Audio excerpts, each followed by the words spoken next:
नमस्कार दोस्तों, स्वागत है एक बार फिर से आपका मेरे यूट्यूब चैनल विदाउट म्यूजिक मंत्रा में। आज के इस वीडियो में होपफुली आपने थंबनेल देख लिया होगा। बात करेंगे सूर्यदेव की कि सूर्यदेव यदि चुप हो जाते हैं तो का जीवन का पतन होना शुरू हो जाता है। वीडियो में आगे बढ़ने से पहले एक छोटी सी रिक्वेस्ट एज यूजुअल कि यदि फर्स्ट टाइम आप हमारे इस चैनल पर आए हैं तो चैनल को सब्सक्राइब करना ना भूलें और वीडियो को फैमिली और फ्रेंड्स के साथ शेयर भी ज़रूर करें।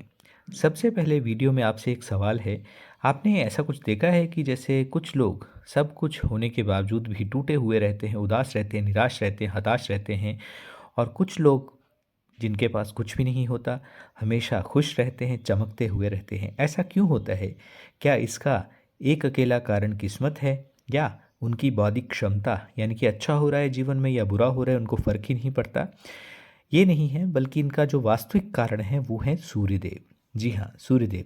सूर्यदेव देखिए खाली आकाश में ही नहीं बल्कि आपकी कुंडली में भी बोलते हैं या चुप रहते हैं, या तो मौन हो जाते हैं या बढ़ चढ़कर बोलते हैं। का ये जो वीडियो है ये ज्योतिषी नहीं बल्कि आपकी आत्मा और अहंकार की लड़ाई को भी प्रदर्शित करता है।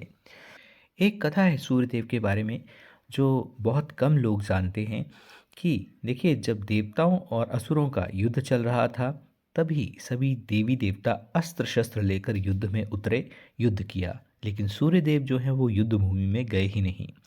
जब देवताओं ने ये प्रश्न किया कि हे सूर्यदेव आप क्यों नहीं गए, तो सूर्यदेव ने मुस्कुराते हुए कहा कि मैं युद्ध नहीं करता, मैं केवल दृष्टि देता हूँ। यानी कि मैं ना होता तो आप लोग ये अंतर ही ना कर पाते कि कौन देव है कौन दानव है। तो देव और दानव में जो फर्क दिखता है वो मेरे ही कारण दिखता है। यही कारण है कि ज्योतिष में भी सूर्य लड़ाई नहीं बल्कि चेतना का ग्रह है। आप देखिए जितने भी पेड़ पौधे हैं या जितनी भी व्यक्ति विशेष हैं, कोई भी जीवात्मा है, उसको जो एक एनर्जी ऊर्जा मिलती है वो सूर्य से ही मिलती है। कुंडली में आपके सूर्य ये तय करते हैं कि आपको लोग किस प्रकार से देखते हैं। आपका जो भी गली मोहल्ला सोसाइटी है उसमें आपको आपकी कैसी इमेज है, आपकी कैसी छवि है, वहाँ पर आपका सम्मान लोग क्यों करते हैं और क्यों नहीं करते हैं, इसका कारण भी सूर्यदेव ही हैं। आप जो निर्णय लेते हैं या कोई निर्णय लेने से पहले आप भयभीत हो जाते हैं, उसके बारे में बहुत ज़्यादा विचार करते हैं, ओवर थिंकिंग करते हैं, ये भी आपके सूर्यदेव पर ही निर्भर करता है। आप नेता बनते हैं या उनके चाटुकार या अनुयायी बनकर ही रह जाते हैं, ये भी आपके सूर्य की स्थिति पर ही निर्भर करता है। ये ज़रूर आप ध्यान रखें कि सूर्य जो है वो धन नहीं देते, लेकिन सिचुएशंस या ऐसी स्थिति ज़रूर सूर्य देते हैं जो सभी परिस्थितियों को आपके पक्ष में ला सकता है। देखिए, पौराणिक ग्रंथ कहते हैं कि जब सूर्य अत्यधिक प्रबल होता है तो व्यक्ति अहंकार से युक्त हो जाता है, यानी कि अहंकारी बन जाता है। लेकिन वही सूर्य जब कमज़ोर हो जाते हैं तो हीनता भी आ जाती है, दयनीय स्थिति आ जाती है। इसलिए सही में सूर्य वही हैं जो झुकना भी जानते हैं और चमकना भी जानते हैं। कुंडली में 3 योग बहुत ही खतरनाक माने जाते हैं। यदि दग्ध सूर्य, यानी कि एक धधकता हुआ गोला, आग का गोला, यदि इस प्रकार की स्थिति कुंडली में बनती हो तो ऐसा सूर्य जो है वो व्यक्ति को अंदर ही अंदर जलाता रहता है। चाहे वो अपने घर परिवार की ऐसी परिस्थितियां हुई जिसके कारण व्यक्ति ऊपर से हंसी रखता है, अंदर से खालीपन महसूस करता है। ऐसे लोग सबको खुश रखते हैं, परंतु खुद का चाहे स्वास्थ्य हो चाहे अपनी खुशियां हो उनके विषय में भूल जाते हैं।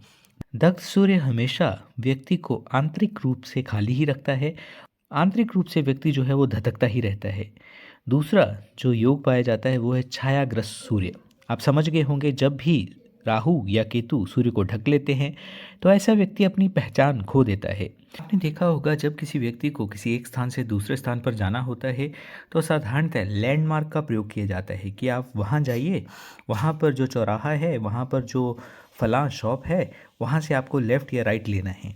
तो बोलने का मतलब इस प्रकार की पहचान हो या किसी आपकी कंपनी की पहचान हो, आपके पिता का नाम हो, वो जो है वो सूर्यदेव ही देते हैं। लेकिन जब वो पहचान छायाग्रस्त राहु या केतु से हो जाती है तो ना तो आपको परिवार के लोग, ना तो आपको पिता समझते हैं और ना ही समाज में आपका कोई सम्मान है, एग्जिस्टेंस ही नहीं समझ पाता। और समाज में भी आपको एक तुच्छ व्यक्ति की संज्ञा दी जाती है। आपके विचारों को, चाहे आपके कितने भी अच्छे विचार हों, उनको महत्व नहीं दिया जाता।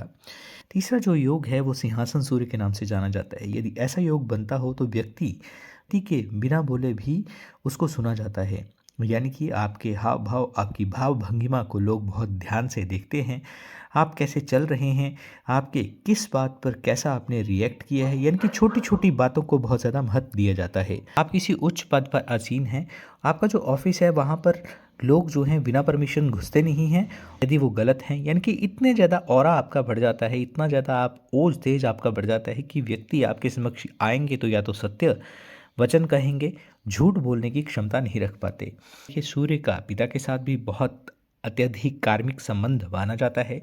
शास्त्र कहता है कि पिता और सूर्य एक ही ऊर्जा है, और यदि आपका पिता से द्वेष है तो सूर्य देव जो हैं वो आपके भाग्य के लिए, आपके चार्ट के लिए, आपकी कुंडली के लिए मौन हो जाते हैं।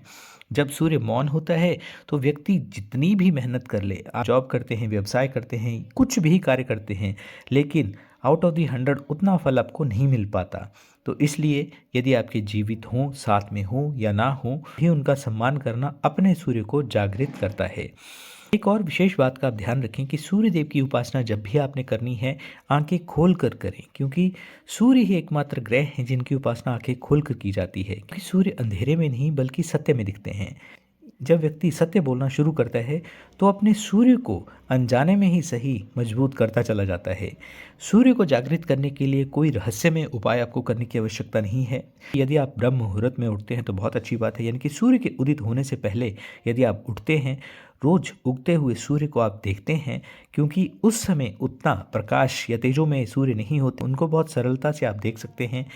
जल देते हैं तो बहुत अच्छी बात है, उस समय आपको कुछ मांगना नहीं है, बस इतना ज़रूर कहिए, वो भी मन ही मन में, कि मुझे सत्यवदित बनाइए, मुझे सच्चा बनाइए।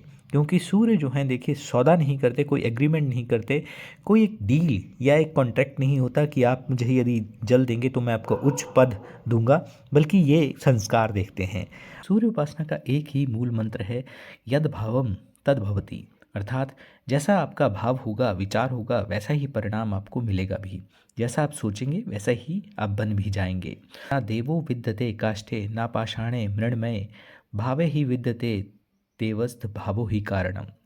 जो कहता है कि देवत्व मूर्ति में नहीं बल्कि भाव में है, आस्था में है, और जो सच्चे मन से भगवान में भाव लगाने को सिखाता है, और यदि जीवन में यदि इसी दिशा में आप आगे बढ़ते हैं तो तौर पर आप भगवत प्राप्ति भी कर सकते हैं। अंत में बस इतना ही कहना चाहूँगा कि यदि आप जीवन में सम्मान चाहते हैं, आप चाहते हैं कि जहाँ भी आप जाएं वहाँ पर ना सिर्फ बाहरी दिखावे के रूप में बल्कि अंतर मन से भी लोग आपका आदर करें, सम्मान करें, तो आपको सूर्य उपासना ज़रूर करनी चाहिए। आपकी एक विशिष्ट पहचान जिस भी क्षेत्र में आप हैं उसमें आपकी बने। आपकी सेवानिवृत्ति होने के पश्चात भी आपको लोग पहचाने का एक विशिष्ट स्थान उनके मन मस्तिष्क में हो, तो आपको सूर्य उपासना जरूर करनी चाहिए। इसके अलावा यदि आप आत्मबल को चाहते हैं कि आत्मबल इतना हो कि जो आपने ठान लिया उसको पाएं, तो भी आपको सूर्य उपासना निश्चित तौर पर करनी चाहिए, आगे बढ़ना चाहिए। तो सूर्य को बदलने की आवश्यकता नहीं है, बल्कि खुद को इतना पारदर्शी आप बनाएं कि आपको कुछ याद रखने की आवश्यकता ना पड़े, क्योंकि सत्य को याद रखने की आवश्यकता नहीं होती है। जहाँ सूर्य स्पष्ट दिखता है वहीं जीवन प्रकाशित होता है। इन्हीं शब्दों के साथ आज के इस वीडियो को विराम देते हैं। तो शेयर जरूर करें और चैनल को सब्सक्राइब भी करें, और कमेंट बॉक्स में जय सूर्यदेव जरूर लिखें। धन्यवाद।